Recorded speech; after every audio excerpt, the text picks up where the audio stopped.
Hello, नमस्कार, आदाब, सत श्री अकाल और सलाम अलैकुम। मैं हूं मोहम्मद अहमद काज़मी। लेकर आया हूं मैं आपका पसंदीदा कार्यक्रम नजर दुनिया पर, जो media star world YouTube channel पर उपलब्ध है।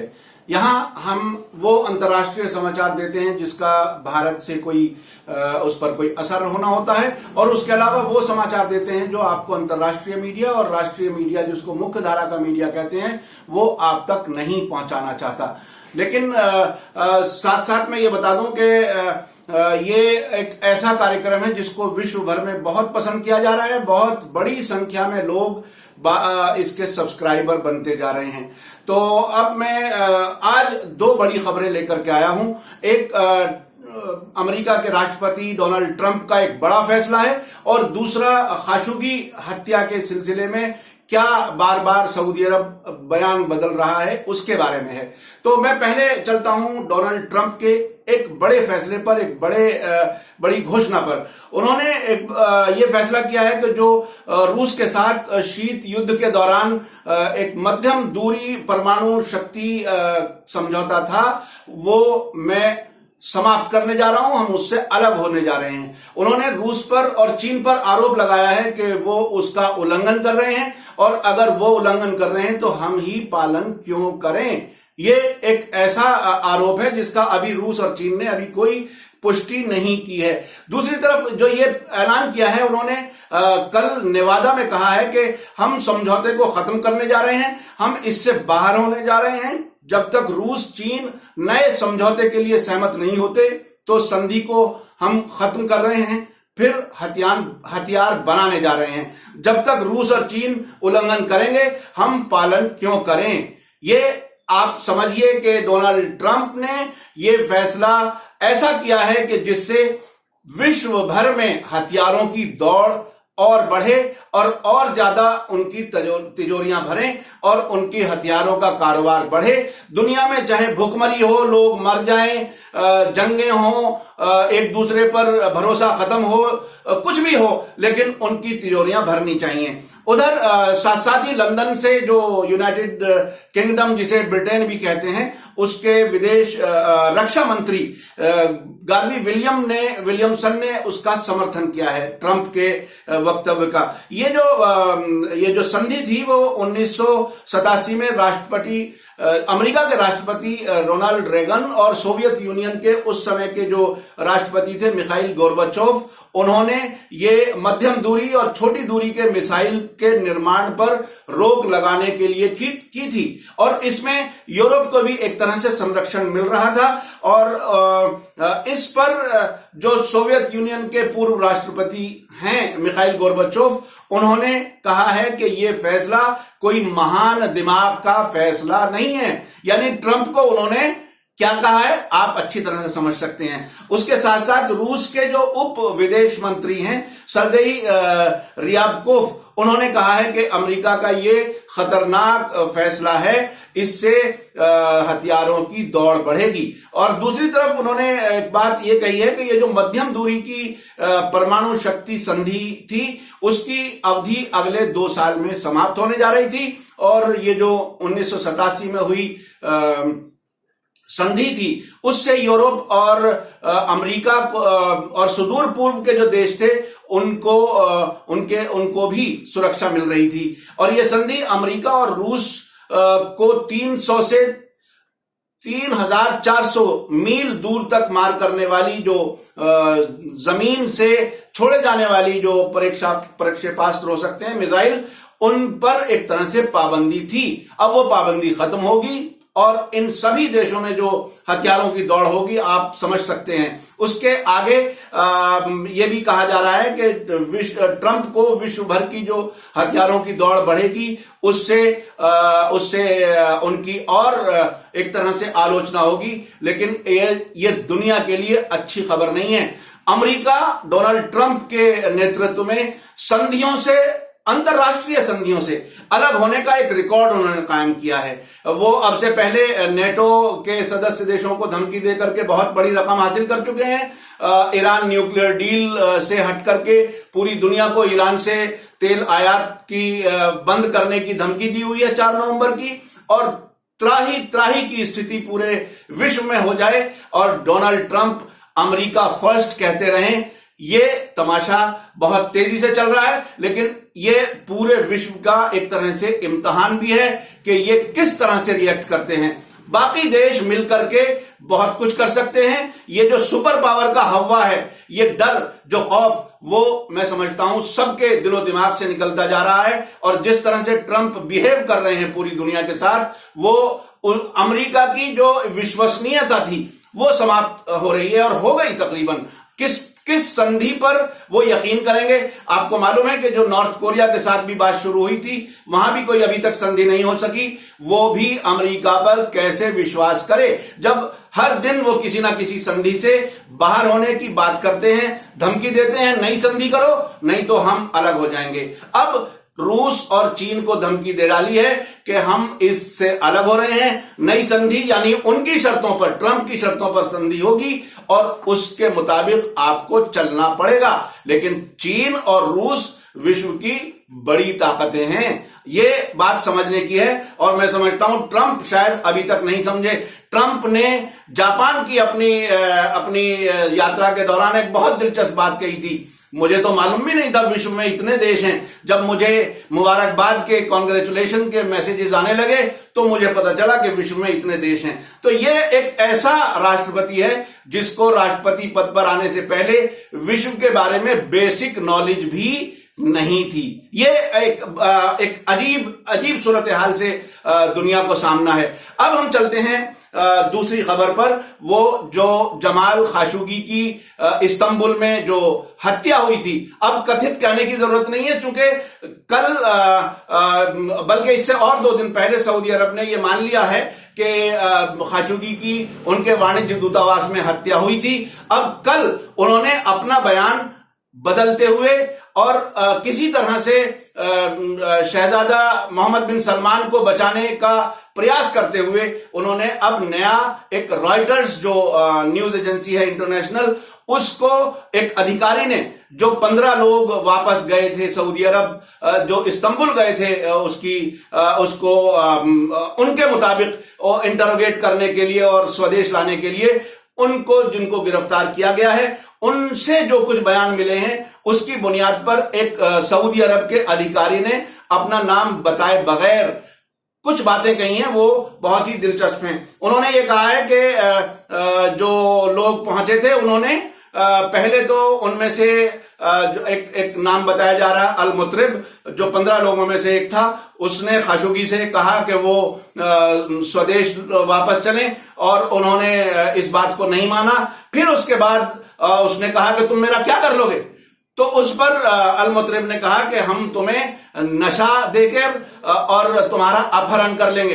तो ये बात जब यहां तक आई, इनके मुताबिक जो अब ये इन्होंने सरकारी तौर पर कहा है, ये अल अरेबिया सऊदी अरब की सरकारी न्यूज एजेंसी, अखबार, टेलीविजन, उन्होंने ये बात कही है। तो ये सरकार की तरफ से दिया हुआ बयान है। इसमें उन्होंने फिर आगे कहा कि जब अपहरण की बात पर झगड़ा हुआ, ऊंची आवाज होने लगी, तो इन्होंने एक तरह से एक गला घोंटा, उसका गला घोंटने की बात अब कह रहे हैं कि गला घोंटा, तो उसमें उनकी मौत हो गई। एक ये जो मुस्तफा मदनी हैं, उन्होंने खाशोगी के कपड़े पहन करके और उनकी एप्पल वॉच पहन करके और गॉगल्स, जिसको धूप वाला चश्मा कहते हैं, वो लगा करके वो वाणिज्य दूतावास से पिछले दरवाजे से बाहर गए। शायद वो ये दिखाना चाहते थे कैमरों में, जिनका कैमरों का अभी तक जिक्र वो नहीं कर रहे कि हमने रिकॉर्ड किया है, लेकिन ये दिखाने के लिए कि खाशोगी वाणिज्य दूतावास से बाहर चले गए हैं। एक उनमें से 15 लोगों में से एक आदमी, जिसका नाम मुस्तफा मदनी बताया जा रहा है, वो कपड़े पहन करके बाहर गया और बाहर निकल करके वो एक सुल्तान अहमद क्षेत्र है इस्तांबुल का, उसे जिला कहते हैं, जैसे बड़े शहरों में डिस्ट्रिक्ट कहा जाता है, हालांकि छोटे प्रांतों में डिस्ट्रिक्ट का मीनिंग कुछ और होता है, लेकिन इस्तांबुल के सुल्तान अहमद इलाके में जाकर के इस शख्स ने, मुस्तफा मदनी ने, अपने वो जो कपड़े खाशोगी के पहने थे वो उतारे, डिस्पोज ऑफ किए। डिस्पोज ऑफ कहा जा रहा है, उनका क्या क्या, कहां फेंके, कहां रखे, ये अभी नहीं बताया। उसके बाद ये बताया कि जो उसकी डेड बॉडी थी उसको एक बोरे में बंद करके उनके एक स्थानीय सहयोगी जो तुर्की शहरी उन्होंने बताया है सऊदी अरब ने, उनको दिया, वो गाड़ी में रख करके ले गया, लेकिन वो कहां गए उसके बारे में ये नहीं बता रहे। अब एक और बात बहुत दिलचस्प है कि वहां के जो विदेश मंत्री हैं, अल जुबैर नाम है, आदिल अल जुबैर, उन्होंने कहा है कि हमें नहीं मालूम कि खाशोगी की डेड बॉडी कहां गई। उन्होंने इस बात से इनकार किया है।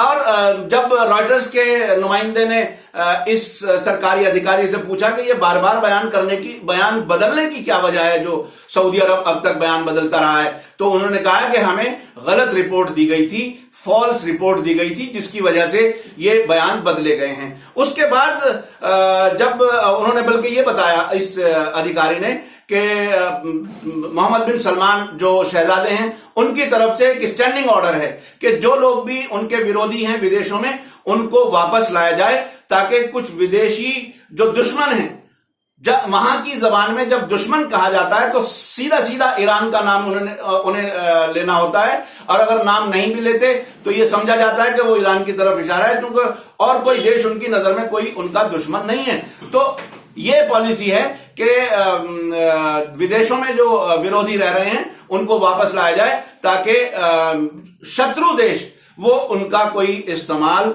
ना कर सकें। अब ये भी बताया है कि प्लान ये था कि वहां से उनको खाशोगी को अपहरण करके इस्तांबुल के किसी बाहरी इलाके में किसी मकान में रखा जाता खामोशी से, और उन पे दबाव डाला जाता कि वो स्वदेश वापस आए, लेकिन ऐसा नहीं हो सका। इस काम में जो उन्होंने सरकारी जो बयान दिया है उसमें कहा है कि जो खुफिया के जो चीफ थे अहमद अल असीरी, उन्होंने 15 लोगों की एक टीम तैयार की, और जो मोहम्मद बिन सलमान के मीडिया एडवाइजर सऊद अल कहतानी, उनका एक साथी, उनके साथ काम करने वाला एक आदमी था, जो किसी जमाने में जमाल खाशोगी के साथ सऊदी दूतावास लंदन में साथ में काम किया था, उसको साथ लेकर के चले, ताकि शायद उसके समझाने से खाशोगी स्वदेश वापस आ सकें। और उनमें से लेकिन ये सब हो नहीं सका।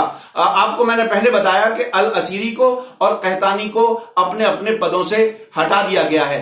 अब ये सिर्फ हटाने की बात होगी, या उन पे कोई मुकदमा चलेगा, या उनको सजा दी जाएगी, ये बाद में पता चलेगा। उसके बाद आज बहुत दिलचस्प बात यह है कि जो तुर्की की इन्वेस्टिगेशन टीम है वो लगातार पूछताछ कर रही है। जो लोग वहां पर थे, जो तुर्की के लोग, लोकल लोग काम करते थे या फॉरेनर्स थे, उन्होंने ये नहीं बताया कि फॉरेनर्स का मतलब सऊदी नेशनल हैं या कुछ और देशों के लोग भी वहां काम करते थे, ये उन्होंने नहीं बताया है। लेकिन ये जरूर बताया है कि अब तक जिन लोगों से पूछताछ की गई है उनमें से कुछ ने यह कहा है कि जिस वक्त खाशोगी वहां आने वाले थे उन लोगों को काम पर ना आने के लिए कहा था, यानी पहले से प्लान था, और अपने एम्प्लॉइज को यह कहा था कि वो उस वक्त काम पर ना आए। किसी भी ऑफिस में कहीं भी काम पर ना आने के लिए कहा जाने का मतलब क्या हो सकता है, मैं समझता हूं आप लोग भी जानते हैं और दुनिया समझ सकती है कि सरकारें किस तरह से काम करती हैं, खुफिया महकमे कैसे काम करते हैं। एक बहुत दिलचस्प और इसमें बड़ी बात यह है कि आज सोमवार को जब मैं आपके लिए ये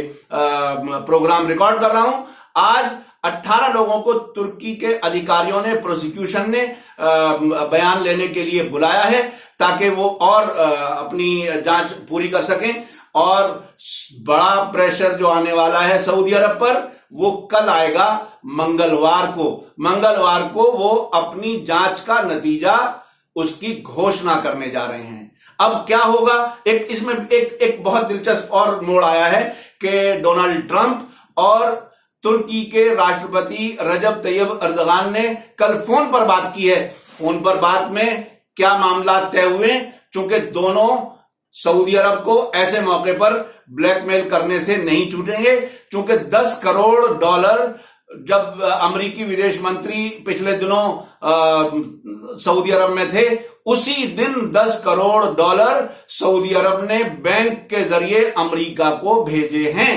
तो अब ट्रंप और अर्दगान के बीच में क्या कुछ फोन पर बात हो रही है, यह बात सामने नहीं आई है, लेकिन अब इस बात का अंदाज हो जाएगा मंगलवार को कि जब वो अपनी जांच का नतीजा बताएंगे, वो नरम रखेंगे हाथ सऊदी अरब पर, ये सारे सबूत बताए जाने के बाद भी, या सही तरीके से पूरी बात करेंगे, ये कल मंगलवार को पता चलेगा।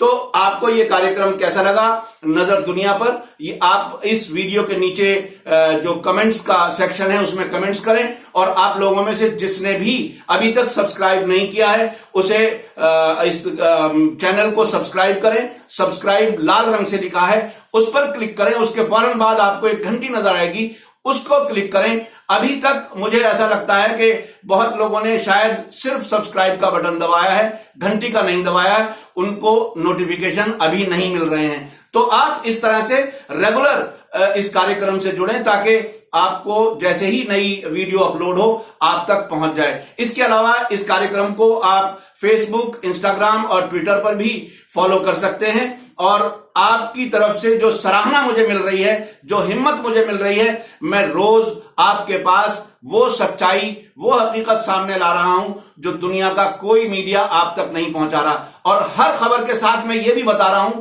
कि कौन सी खबर कहां से आ रही है। मैं अपनी तरफ से क्या बनाऊंगा, सारी खबरें सोर्सेज बता रहा हूं ताकि आप उसको समझें। आप गूगल करें, इंटरनेट पर देखें, वो खबरें आपको मिलेंगी। तो इसी के साथ मैं लेता हूं आपसे इजाजत, आज्ञा दीजिए। धन्यवाद। जय भारत, जय हिंद।